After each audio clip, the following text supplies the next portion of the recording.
Hi friends, तो चलिए आज बनाते हैं भिन्न भिन्न तरह के पराठे।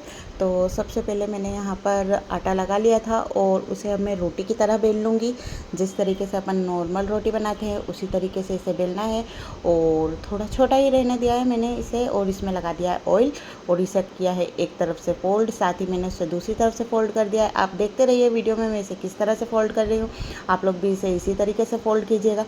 इसके बाद में इसमें लगाएंगे हम सूखा आटा। सूखा आटा लगाने के बाद इसे हल्के हाथों से हम बेलना स्टार्ट करेंगे। इसे आप किनारों पर से अच्छी तरीके से बेलिएगा, वरना ये बीच में से तो पतला हो जाएगा और इसकी किनारे जो रहेंगी ना वो मोटी रह जाएगी, तो फिर वो खाने में कच्चा कच्चा लगेगा। और जिस तरीके से मैं घुमा घुमा कर बेल रही हूँ, अगर आप नए नए बना रहे हैं तो बिल्कुल भी घुमाने की कोशिश मत कीजिएगा, वरना आपका पराठा गोल हो सकता है। आप इसे जैसे मैं शुरू में बेल रही थी वैसे ही बेलिएगा। आप देख सकते हैं किनारों को मैंने लास्ट में किस तरीके से पतला कर दिया है। और इसे फिर हम लोग हाथ में उठाकर डाल देंगे गर्मा गर्म तवे पे और वेट करेंगे कि ये कब जब तक नीचे से थोड़ा सिक नहीं जाता है। और आप लोग इस तरीके से बनाकर ज़रूर ट्राई कीजिएगा। ऐसे बनाने में पराठे में ज़्यादा टेस्ट आता है। गोल पराठे में इतना टेस्ट नहीं आता है जितना चौकोर पराठे में टेस्ट आता है। तो नीचे से थोड़ा सा ये सिक गया था, उसके बाद में मैंने इसे पलट दिया है और अब मैं इसमें लगा दूँगी ऑयल। चम्मच की मदद से मैं इसमें ऑयल लगा रही हूँ और चम्मच से ही मैं ऑयल को अच्छी तरीके से फैला दूँगी। ऑयल अच्छी तरीके से फैलाने के बाद में मैं इसे पलट दूँगी और पलटने के बाद मैं लगा दूँगी दूसरी साइड में भी ऑयल। तो ऑयल जब भी आप पराठे में लगाएं तो सिर्फ किनारों पर ही डालिएगा, बीच में वो खुद से ही आ जाता है, और चम्मच की मदद से उसे फैला दीजिए। और मैं इसे हाई फ्लेम पे सेक रही हूँ। आप बिल्कुल भी इसे हाई फ्लेम पे सेकने की गलती ना करें। अगर आप नए नए पराठे बनाना सीख रहे हैं तो आप इसे मीडियम टू स्लो फ्लेम पर ही सेकें। अगर आप इसे हाई फ्लेम पे सेकेंगे तो आपके पराठे जल भी सकते हैं। मुझे हैबिट है इसलिए मैं इसे ही सेक रही हूँ। तो ये वीडियो खासकर उन्हीं लोगों के लिए हैं जो नया नया खाना बनाना सीख रहे हैं, जिन्हें इस तरीके से पराठे बनाना नहीं आते हैं, उन्हीं लोगों के लिए ये वीडियो है। तो यहाँ पर मेरा पराठा आप देख सकते हैं चारों तरफ से अच्छी तरीके से सिक चुका है, गोल्डन ब्राउन कलर का, और ये देखने में कितना टेस्टी लग रहा है। ये खाने में भी बहुत ही टेस्टी होता है। तो अब मैं बना लेती हूँ दूसरा पराठा, जो कि मैं बनाने वाली हूँ ट्रायंगल। तो यहाँ पर मैंने सबसे पहले आटे का पेड़ा तैयार कर लिया है और फिर से मैं उसे बेलना स्टार्ट कर दूँगी। और इसे मैं बेलूँगी थोड़ा बड़ा, रोटी के साइज़ का। जो मैंने चौकोर पराठा बनाया था उसे मैंने बड़ा नहीं बेला था, उसे मैंने छोटा ही रहने दिया था, लेकिन इसे मैं थोड़ा बड़ा करूँगी ताकि आसानी से मेरा ट्रायंगल पराठा बन जाए। और इसे गोल करने की बिल्कुल भी ज़रूरत नहीं है। अगर आपसे आड़ा टेढ़ा भी ला रहा है तो भी कोई प्रॉब्लम नहीं है, क्योंकि लास्ट में तो हमें इसे एक ट्रायंगल शेप भी देना है।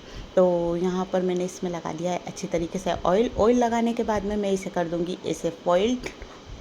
मैं आप देख लीजिए अच्छी तरीके से कि मैं किस तरह से फ़ोल्ड कर रही हूँ, आप लोगों को वैसे ही फ़ोल्ड करना है। और इसे उंगलियों की मदद से अच्छी तरीके से हम कर देंगे बंद, और फिर से इसमें सूखा आटा लगा के बेलना करेंगे इसको स्टार्ट। आप घुमा घुमा कर बेलने की बिल्कुल कोशिश मत कीजिएगा, वरना आपका पराठा हो जाएगा गोल। तो इसे थोड़ा सावधानीपूर्वक आप इस तरीके से बेलिए जिस तरह से मैं लास्ट में बेलन चला रही हूँ। और इसकी जो किनोर है उसे अच्छे तरीके से बेलिएगा, वरना वो मोटी रह जाएगी और बाद में कच्ची कच्ची लगेंगी खाने में। तो ये वाला पराठा भी मेरा सिक के हो चुका है तैयार। आप देख सकते हैं बिल्कुल परफेक्ट ट्रायंगल शेप आ चुका है। तो इसे भी अब मैं डाल दूँगी तवे पे, और सेम वैसे ही जैसे मैंने चौकोर पराठा सेका था वैसे ही मैं इसे भी सेक लूँगी। तो ये सिक रहा है, जब तक मैं आपको बता देती हूँ कि मैंने आटा कैसे लगाया था। तो मैंने यहाँ पर सिर्फ गेहूं का आटा यूज़ किया है, उसमें नमक डाल के उसको नॉर्मल जो हम रोटी का आटा लगाते हैं वैसे ही इसे गूँधा है। इसमें कुछ भी एक्स्ट्रा यूज़ नहीं किया है। आप लोग चाहे तो इसमें थोड़ा मैदा यूज़ कर सकते हैं, और अगर आप लोग चाहे तो पूरा भी मैदे का बना सकते हैं, लेकिन गेहूं का हेल्दी होता है और हम लोग गेहूं का ही खाते हैं, इसलिए मैंने गेहूं के आटे से ही इसे बनाया है। और ये खाने में बहुत ज़्यादा टेस्टी लगता है। तो आप लोग ज़रूर ट्राई कीजिएगा। मेरी एक फ्रेंड थी तो वो मुझसे पूछ रही थी कि मैं चौकोर पराठे किस तरीके से बनाती हूँ, इसलिए मैंने सोचा कि क्यों ना इसकी रेसिपी ही शेयर कर दी जाए। तो इसे दोनों तरफ से अच्छे से ऑयल लगा लगा के मैंने अच्छी तरीके से सेक लिया है, आप देख सकते हैं। और पराठे को किनोर पे से अच्छी तरीके से सेकना बहुत ज़रूरी है, वरना वो बीच में से तो सिक जाएगा और उसकी जो किनोर है ना वो रह जाएंगी कच्ची, तो वो खाने में फिर बिल्कुल भी अच्छा नहीं लगेगा। देखने में ही कच्चा लगेगा तो खाने का तो बिल्कुल भी मन नहीं होगा। इसलिए किनोरों को आप हमेशा चम्मच से दबा दबा के अच्छी तरीके से सेक लीजिए। और फटाफट से हमारा ये पराठा भी बन के तैयार हो चुका है। तो इसे मैं निकाल लेती हूँ एक प्लेट में। तो अब बारी है गोल पराठे की। ना ना ना ना, गोल नहीं, ये हम बनाएंगे लच्छा पराठा। तो इसे भी मैंने सेम रोटी के जैसे बेल लिया था और उसके बाद में मैंने इसमें लगा दिया है ऑयल। लच्छा पराठा मैं 2 तरीके से बनाने वाली हूँ, जो कि मैंने दोनों यूट्यूब पे देखे थे। तो देखते हैं कि कौन सा वाला ज़्यादा अच्छा बनता है। तो सबसे पहले मैंने इधर बीच में लगा दिया एक कट और इसे मैंने कर दिया है फ़ोल्ड करना स्टार्ट। जैसे कि हम मेहंदी का कोन वगैरह बनाते हैं, बस इसी तरीके से इसे फ़ोल्ड करना है। ये मैंने यूट्यूब पे ही देखा था, तो मैंने सोचा कि क्यों ना एक बार इस तरीके से ट्राई किया जाए। तो ये सब करने के बाद में मैंने इसे अच्छी तरीके से दबा दिया है। और वो लोग मैदे का बनाते हैं और उसे पे बेलन नहीं चलाते हैं, थोड़ा हाथों से ही दबाते हैं, इसलिए शायद उन लोगों का बन जाता है। लेकिन हम लोग आटे से बना रहे हैं और उसके ऊपर बेलन चला रहे हैं, इस वजह से शायद इसके लच्छे उतनी अच्छी तरीके से निकल कर नहीं आएंगे। मुझे तो लग रहा है कि ये वाला इतना अच्छा नहीं बनेगा। छोटी भी मेरे पास ही खड़ी थी, वो भी बोल रही थी कि मम्मी ये वाला अच्छा नहीं बनेगा, शायद इसमें लच्छे नहीं खुलेंगे। तो मैं आप लोगों के लिए ये भी ट्राई करके बता रही हूँ। अगर आप लोग यूट्यूब से देखकर इस तरीके से बनाएंगे तो ये किस तरीके से बनता है और इसमें लच्छे आते हैं या नहीं आते हैं। तो ये बिल के तैयार हो चुका है। अब मैं इसे भी डाल दूँगी गर्मा गर्म तवे पे और फिर गैस की आंच को मैंने कर लिया है फास्ट और इसे नीचे से अच्छी तरीके से मैं सिक जाने दूँगी। और जब ये नीचे से सिक जाएगा तो फिर मैं इसे पलट दूँगी और पलटने के बाद फिर से वही इसमें लगा दूँगी मैं अच्छी तरीके से ऑयल। और अभी भी मुझे उम्मीद थी कि शायद इसमें लच्छे आ जाए, देखते हैं इसमें लच्छे आएंगे या नहीं आएंगे। तो ऑयल लगाने के बाद में मैंने ऑयल को अच्छी तरीके से फैला दिया है और फिर से इसे मैंने पलट दिया है। पलट के मैंने दूसरी तरफ भी ऑयल लगा दिया है और दूसरी तरफ भी मैंने अच्छे से किनोर पे ऑयल लगा दिया है। और ऑयल तो अपने आप बीच में आ ही जाता है, बाकी जो थोड़ा बहुत रहता है उसे हम चम्मच से फैला सकते हैं। और फिर इसे पलट पलट कर मैंने दोनों तरफ से अच्छी तरीके से गोल्डन ब्राउन होने तक सेक लिया है। पराठे को बिल्कुल भी कच्चा नहीं रखेंगे हम, और इसकी थिकनेस भी हम लोग ज़्यादा मोटी नहीं रखेंगे, वरना ये कच्चा कच्चा लगेगा, और ज़्यादा पतला भी नहीं रखेंगे वरना ये कड़क हो जाएंगे, खाने में उतने ज़्यादा स्वादिष्ट नहीं लगेंगे। तो इसे मैंने इस तरीके से दोनों तरफ से सेक लिया है और ये सिक्के अब लगभग तैयार हो चुका है। आप देख सकते हैं इसकी किनोर भी अच्छी तरीके से सिक चुकी है और ये बीच में भी अच्छी तरह से सिक चुका है।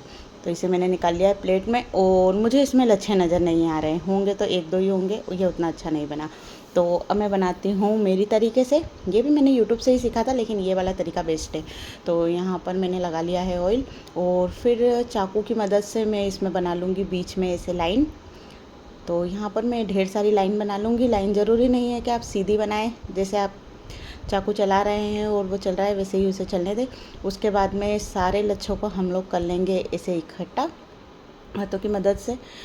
सभी लच्छों को एक जगह इकट्ठा करने के बाद में हम इसको इस तरीके से फोल्ड करेंगे और जो लास्ट वाला हिस्सा है उसे हम बीच में ही दबा देंगे। इसे थोड़ा हाथ से प्रेस करने के बाद में मैं इसमें लगा लूँगी सूखा आटा और इसे फिर मैं करूँगी हल्के हाथों से बेलना स्टार्ट। तो वो लोग इसे भी मैदे से बनाते हैं, इसलिए उनका ये भी अच्छा बिखरा बिखरा बनता है, लेकिन ये गेहूं के आटे में भी बहुत अच्छा बनेगा। मतलब जो हमने पहला वाला लच्छा पराठा बनाया उससे तो ये काफ़ी ज़्यादा अच्छा बनेगा और स्वादिष्ट भी लगेगा। तो फिर मैंने इसे हल्के हाथों से घुमा घुमा कर गोल बेल लिया है और अच्छी तरीके से बेलने के बाद में इसमें आप देख सकते हैं अभी से लच्छे नज़र आ रहे हैं, उसमें तो लच्छे नज़र आना बंद ही हो गए थे। तो यहाँ पर मैंने इसे डाल दिया है तवे पे। अब मैं फिर से वेट करूँगी जब तक कि ये नीचे से थोड़ा सिक नहीं जाता। और नीचे से थोड़ा सिक जाएगा, ये हमें ऐसे पता चलेगा कि यहाँ पर ऊपर थोड़े थोड़े बबल्स आ जाएंगे और उसके बाद में हम इसे पलट देंगे और फिर से हम इसमें लगाएंगे ऑयल। तो अगर आप लोगों को मेरी वीडियो पसंद आ रही है तो वीडियो को लाइक कीजिएगा। आप लोग अगर मेरे चैनल पर नए हैं तो चैनल को सब्सक्राइब ज़रूर कीजिएगा। और मैं इसी तरह की वीडियो अपने चैनल पे लाती रहती हूँ, तो मेरे चैनल को सपोर्ट भी कीजिएगा। मेरा चैनल नया नया है तो इसे आप लोगों के सपोर्ट की बहुत ज़रूरत है, तो आप लोग मेरे चैनल को सपोर्ट ज़रूर कीजिएगा। और यहाँ पर फिर मैंने तेल को अच्छी तरीके से फैला दिया है और इसे सेक लिया। तो आप देख सकते हैं इसके लच्छे नज़र आ रहे हैं अच्छी तरीके से। और बाद में जब हमने इसे खाया था तो ये खाने में भी जो पहला वाला लच्छा पराठा था उससे ज़्यादा टेस्टी था और इसके लच्छे भी अच्छी तरीके से खुल रहे थे। तो अगर आप लोग लच्छा पराठा बनाए तो ये सेकंड वाले तरीके से ही बनाइएगा, फर्स्ट वाले तरीके से बिल्कुल मत बनाइएगा। और ये तीनों ही पराठे खाने में बहुत टेस्टी लग रहे थे। और हम लोगों ने इसे खाया दाल के साथ, आप इसे किसी भी चीज़ के साथ खा सकते हैं। और आप लोग चाहे तो इसे चाय के साथ भी खा सकते हैं, ये चाय के साथ भी बहुत टेस्टी लगता है। तो इसे फटाफट से दोनों तरफ से सेकने के बाद मैंने निकाल लिया है इसे प्लेट में, और देख सकते हैं आप ये कितना अच्छा दिख रहा है। तो फिर थैंक्स फॉर वॉचिंग।